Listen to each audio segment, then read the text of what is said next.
10 ವರ್ಷದಿಂದ ಒಂದು ಲೆಕ್ಕ, ಈಗಿಂತ ಬೇರೆನೇ ಲೆಕ್ಕ. ಇದು ಹೊಸ ಅಧ್ಯಾಯ. ಬಿಗ್ ಬಾಸ್ ಸೀಸನ್ 11 ಸೆಪ್ಟೆಂಬರ್ 29ರಿಂದ. ಬಿಗ್ ಬಾಸ್ನ ಒಂದು ದೊಡ್ಡ ಅಪ್ಡೇಟ್ ಸಿಕ್ತು. ಗಿಚ್ಚಿಗಿಲಿಗಿಲಿ ಫೈನಲ್ನಲ್ಲಿ ಬಿಗ್ ಬಾಸ್ನ ಒಂದು ದೊಡ್ಡ ಅಪ್ಡೇಟನ್ನು ಕಲರ್ಸ್ ಕನ್ನಡದವರು ಕೊಟ್ಟಿದ್ದಾರೆ. ಸೊ ಈ ಅಪ್ಡೇಟಲ್ಲಿ ಎಲ್ಲದಕ್ಕೂ ಒಂದು ತೆರೆ ಬಿದ್ದಿದೆ ಅಂತಲೇ ಹೇಳ್ಬೋದು. ಬಿಗ್ ಬಾಸ್ನ ಈ ಸಲ ಬೇರೆ ಯಾರೋ ನಡೆಸ್ಕೊಡ್ತಾರೆ ಅನ್ನೋದು ಹೇಳಲಾಗ್ತಿತ್ತು. ಅದು ದೊಡ್ಡ ಮಟ್ಟಿಗೆ ಚರ್ಚೆ ಕೂಡ ಆಗ್ತಿತ್ತು.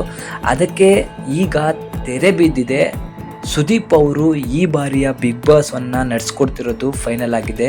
ಸೊ ಅದಕ್ಕೊಂದು ಎಕ್ಸ್ಟ್ರಾ ಪ್ರೋಮೋವನ್ನು ಕೂಡ ಹೈದರಾಬಾದಲ್ಲಿ ಶೂಟ್ ಮಾಡಿದ್ರಲ್ಲ, ಅದನ್ನು ರಿಲೀಸ್ ಕೂಡ ಮಾಡಿದ್ದಾರೆ. ಸಖತ್ತಾಗಿ ಮೂಡಿ ಬಂದಿದೆ.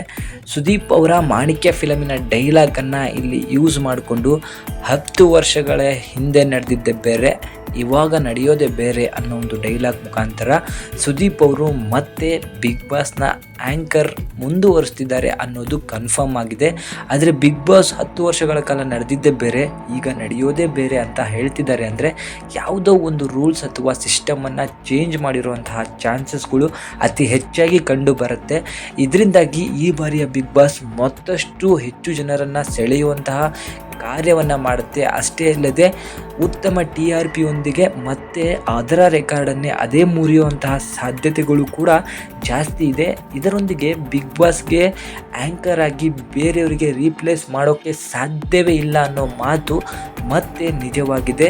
ಸುದೀಪ್ ಅವರು ಈ ಬಾರಿಯ ಬಿಗ್ ಬಾಸನ್ನು ಹೋಸ್ಟ್ ಮಾಡೋದು ಕನ್ಫರ್ಮ್ ಆಗಿದೆ.